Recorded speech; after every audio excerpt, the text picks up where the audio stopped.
1,500 pesos na transient home dito sa Kalibo, Aklan. Pero ganito na kadaming amenities? Sulit nga ba? Kung naghahanap ka nga ng affordable na transient home dito sa Kalibo, Aklan, ay eto na nga ang para sa'yo.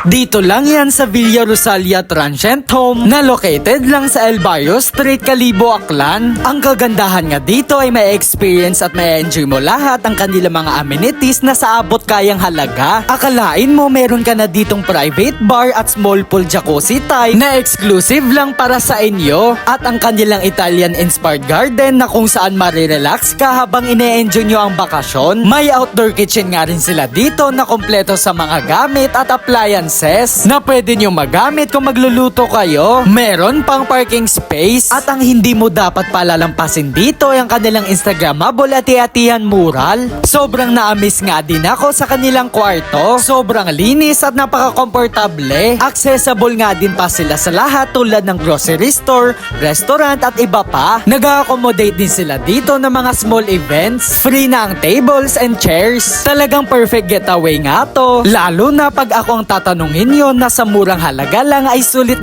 na. Kaya kung nagbabalak ka nga magstay dito ay i-message nyo lang sila sa kanilang official Facebook page. For more inquiries, like, share, and follow for more like this.